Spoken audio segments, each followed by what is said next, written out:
Injuries were again at the center of the action on Sunday. Odell Beckham is likely out for the season after fracturing his ankle. Charles Clay suffered what looked like a serious knee injury. Devontae Parker left the Dolphins' eventual win over the Titans with an ankle injury in the third quarter, and did not return. A calf injury limited Bilal Powell to 2 carries in the Jets' win over the Browns. Before we get to those situations, however, we kick off the Week 6 waiver wire with a player who's already taking advantage of an injury-induced opportunity. Aaron Jones, RB. Packers. Jones is just above the 50% ownership threshold we typically use as a cutoff, but we have to make an exception here. First, HES just over the mark, so we'd be doing a disservice to owners in the surprisingly abundance of leagues where he isn't owned. Secondly, he looked great in Green Bay's win over the Cowboys, running for 125 yards and a touchdown on 19 carries. This now becomes the most intriguing backfield situation in the league. Before Ty Montgomery broke his ribs against the Bears in Week 4, he was a true workhorse, handling more than 90% of the snaps and touches out of Green Bay's backfield. He practiced in limited fashion last week, and looks like a good bet to return in Week 6. When he does return, though, will he be doing so to a shared backfield? Jones was too good on Sunday to relegate to a bit role in the offense. The fantasy community should still assume that Montgomery is the starter when healthy, but Jones has likely forced himself into the picture, and should be owned in every competitive league. Alex Collins, RB. Ravens. Javorius Allen, RB. Ravens. Fantasy's most confounding backfield threw us another curveball in Week 5. This time, Allen led the Ravens in carries, running the ball 21 times for 73 yards and a touchdown. He also got 5 targets, catching 4 of them for 12 yards. Collins was the most effective runner, at least in terms of yards per carry, for the third straight week, picking up 55 yards on 12 rushes. At this point, we can say with some certainty that we know how to approach this backfield. Terrence West is done, and should be owned in any but the deepest of leagues. Allen, who is slightly above the 50% ownership mark, will split the backfield with Collins, but will get most, if not all, of the pass-catching work. Collins should inspire the most confidence as a runner, but he will give up more carries than is desirable to Allen. Given the unpredictability of the situation from week to week, and the low value of the Baltimore offense, you'll only want to turn to Collins or Allen as a fantasy starter in special circumstances, likely those driven by buys or injuries. Marlon Mack, RB. Colts. Mack looked great in Week 5, running for 91 yards and a touchdown on 9 carries. He set up Adam Vinatieri's game-winning field goal in overtime with a 35-yard run, giving the Colts an alternative to Frank Gore late in the game. Gore still led the backfield in carries, targets and snaps, but he got just 48 yards on his 14 totes. It'd be silly to expect Mack to steal Gore's job, and chances are he won't be worthy of a start in most fantasy formats for the time being. Still, with what he showed on Sunday, we can bet on him carving out a larger role in the Colts' offense, and one that leads to him being fantasy relevant for the rest of the year.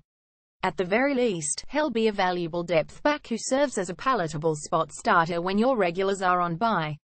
Wayne Gallman, RB. Giants. Orleans Darkwa, RB. Giants. An already disastrous Giants season hit rock bottom on Sunday. They fell to 0-5 and lost their best player, Odell Beckham, to a fractured ankle that will likely have him out the rest of the year. There isn't a whole lot to get excited about with this team, but Gallman and Darkwa are both capable of providing a silver lining over the final 12 weeks of the year. Darkwa got the start and ran the ball well, picking up 69 yards and a touchdown on 8 carries. He left the game, however, with a calf injury. It's not thought to be serious, but it did open the door for Gallman a bit more, and he ran right through it. The rookie out of Clemson looked good for the second straight week, racking up 57 yards on 11 carries and catching all 5 of his targets for 25 yards.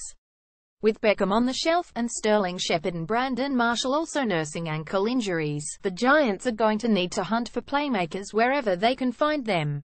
That means there could be room for both Gallman and Darkwa to have fantasy-relevant roles the rest of the way. Both are worth claiming in all fantasy formats, but the preference here remains for Gallman. Elijah McGuire, RB. Jets. McGuire already had some buzz in deeper leagues after he ran for 93 yards and a touchdown on 10 carries and caught 2 passes for 38 yards last week. His opportunities stemmed from Matt Forte being out with a toe injury, but after playing as well as he did, it stood to reason that he'd retain enough of a role to be interesting in deeper leagues. Depending on the severity of Powell's injury, deep league owners might be getting some company. Maguire didn't follow up on his effort in the Jets' win over the Browns on Sunday, totaling just 30 yards from scrimmage. The silver lining, though, is that he got 13 touches, establishing himself as the clear leader in the Jets' backfield. We won't know more about the severity of Powell's calf injury until later in the week, but he has never been the most durable player in the league. He suffered a dislocated shoulder in 2012, and groin and ankle injuries in 2015. Even with Forte on the mend, Maguire is the better bet to take over as the Jets starter should Powell end up going on the shelf. Matt Breida, RB, 49ers. Carlos Hyde has been nursing a hip injury the last few weeks, so, on paper, it wasn't necessarily a surprise to see him sit out most of the second half and overtime of the 49ers loss to the Colts in Week 5, even though he wasn't on the injury report late in the week. After the game, however, Kyle Shanahan said the hip injury had nothing to do with it. It's not easy to see why Hyde would get benched for Matt Breida, but if that scenario is in play, the fantasy community must react. Breida ran for 49 yards on 10 carries and caught 3 passes for 22 yards in the loss to the Colts. He started the season with a small role behind Hyde, but now has double-digit touches in consecutive games. Even with Hyde's surprise benching, it would be a shock to see Breida, an undrafted rookie out of Georgia Southern, move to the top of the depth chart. Hyde entered Week 5 with 321 rushing yards and 2 touchdowns on 62 carries, good for 5.18 yards per carry, and 17 catches for 88 yards. With Shanahan muddying the situation, though, Breida is worth an ad in all fantasy formats, even if you go into the claim knowing that help's almost certain to be a backup all year. Roger Lewis, Giants. Evan Engram, Tate. Giants. Beckham wasn't the only Giants receiver to leave the team's 27-22 loss to the Chargers with an ankle injury. In fact, the entire top of the depth chart got knocked out, with varying degrees of ankle injuries claiming Sterling Shepard and Brandon Marshall, as well.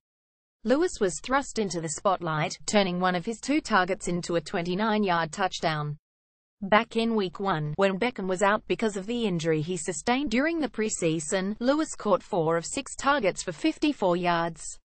The second-year receiver out of Bowling Green has never been more than a bit player in the Giants' offense, but with Beckham out, and Shepard and Marshall possibly joining him, Lewis will have a significant role in the offense. Engram, too, should see his role grow. The Chargers held Engram catchless on Sunday, but he did get 4 targets. He caught 19 passes for 200 yards and a touchdown over his first 4 games, racking up at least 4 catches and 44 yards in all of those contests. Engram has already made himself into a reliable threat in the middle of the field for Eli Manning. If Shepard is forced to miss time, Engram will likely be Manning's favored targets on those intermediate routes between the numbers. While he won't benefit directly in the same way Lewis will from Beckham's and Marshall's injuries, the mere fact that there are now more targets to go around in the offense makes Engram more attractive from a fantasy perspective than he was before Sunday. Mike Wallace, Ravens. I can't speak from experience because I'm not invested in the Baltimore offense in any way, but I imagine the worst part of it is feeling forced to watch them play. It seems like a torturous way to spend part of your Sunday, sitting there hoping for the Ravens' offense to do something worthwhile. And yet, Wallace has put together a couple of strong games in a row, catching 9 of 13 targets for 188 yards and a touchdown the last 2 weeks. Given his track record and all the injuries across the league, Wallace demands our attention. There will be duds mixed into his game log the rest of the season. That's unavoidable when you play in this brand of offense. But, remember, we've still got 25 teams other than the Ravens set to go on by through Week 11. If Wallace can simply play like a WR for the rest of the way, he's going to mix in his fair share of startable weeks with the duds. Winning on the fringes can make a huge difference in all fantasy leagues, and Wallace is a player who can help you do just that. Nelson Agholor, Eagles. Agholor made another big play on the opposite end of a bomb from Carson Wentz on Sunday. This time, he took a pass 72 yards to the house in the Eagles' 347 thrashing of the Cardinals. He finished the game with 4 catches for 93 yards and the touchdown, so it was a quiet day outside of the Big play. While that sort of volatility makes it hard to trust Aguilar with regularity, HES another player who can provide the necessary depth to get you through bye weeks. With Wentz taking a big step forward in his second year, and the Eagles' offense looking bankable from week to week, they've scored 26 or more points in 4 of their 5 games. You'll never feel terrible about betting on Aguilar. For what it's worth, 56.1% of his standard league points have come on just 2 plays. Kenny Stills, WR, Dolphins. As bad as Miami's offense has been this season, Parker has made multiple plays deep down the field, and Jay Cutler has targeted him on deep balls every week. If Parker ends up missing time with his ankle injury, Stills is the player most likely to get those targets. The speedster has always been a weapon capable of taking the top off a defense, but he hasn't enjoyed a major role in Miami's offense this year, comfortably trailing Parker and Jarvis Landry on the depth chart. Still, it's worth noting that, entering Sunday, 6 of his 19 targets traveled at least 20 yards in the air. Parker, meanwhile, had 9 such targets. If Parker is out for even just a few weeks, Stills will have fantasy value as a depth receiver and bye-week replacement in all fantasy formats. He has 10 catches for 114 yards and a touchdown this season. Adam Humphries, WR, Buccaneers. Humphries is a depth for deeper leagues. The Buccaneers have already had their bye, so he'll be available to needy owners every week the rest of the season. While he doesn't have a huge ceiling and is still looking for his first touchdown, he gets enough targets every week to have a relatively safe WR4 floor. He has 25 targets on the season, and has pulled down 17 of them for 207 yards. Those numbers don't jump off the page, but the mere fact that he has averaged more than 6 targets per game alongside Mike Evans, Deshaun Jackson and Cameron Brate should tell you just how important he is to the Tampa Bay offense in real life. His role should translate into enough fantasy production to make him the type of receiver worthy of a couple of spot starts in deeper formats. Jermaine Kearse, WR, Jets. Kearse, like Humphries, doesn't have a huge ceiling. Unlike Humphries, he can lay claim to the #1 receiver job on his team, and that gives him plenty of touchdown upside. Kearse found the end zone in Week 5 for the 3rd time this season, to go along with 22 catches and 220 yards. He has 29 targets on the year, and has at least 5 looks from Josh McCown in 3 of his 5 games. Thanks to the touchdown upside attendant with being a #1 receiver, Kearse is worth claiming in deeper leagues. Ryan Griffin, Tate. Texans. Griffin isn't much of a fantasy asset, but he does have one thing going for him this week: a matchup with the Browns. The Browns surrendered another touchdown to a tight end in Week 5.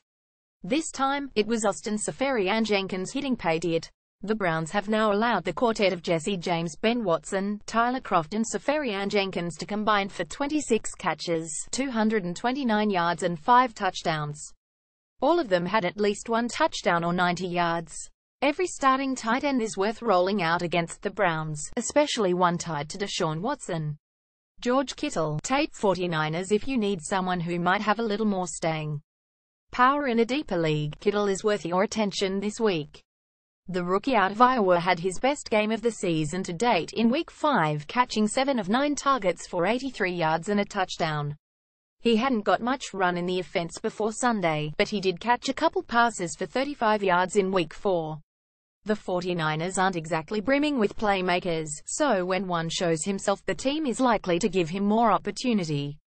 With an inventive offensive coach like Kyle Shanahan at the helm, Kittle could be in not only for more work, but for lucrative work, too. Austin Seferian-Jenkins, Tate. Jets. The 2 best things Seferian-Jenkins has going for him are pedigree and opportunity. Seferian-Jenkins was the 38th overall pick in the draft just 3 years ago. After playing his way out of Tampa Bay, he is turning into one of the key weapons in the Jets' offense. He has 18 targets in 3 games, hauling in 15 of them for 106 yards and a touchdown. The nature of this offense will put a limit on his fantasy value, but tight end has turned into a wasteland of a position. Anyone who doesn't own Rob Gronkowski, Travis Kelce, Zach Ertz or Jordan Reed is in some trouble, and even 3 of those 4 are dealing with minor injuries for the time being. Seferian-Jenkins carries the sort of touchdown upside that will have him on the T1 radar more often than not in one of the worst seasons for tight ends in recent memory.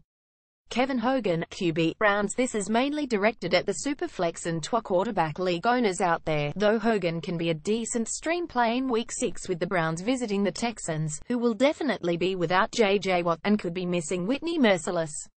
Every starting quarterback needs to be owned in Superflex and TWO QB leagues, and that will make Hogan a popular player in those formats this week, assuming he has taken the starting job from DeShone Kizer. The rookie out of Notre Dame struggled again on Sunday, completing just 8 of his 17 pass attempts for 87 yards, 5.12 yards per attempt and an interception. Hogan, meanwhile, looked great in relief, going 16 of 19 for 194 yards, 10.21 YPA, 2 touchdowns and 1 pick.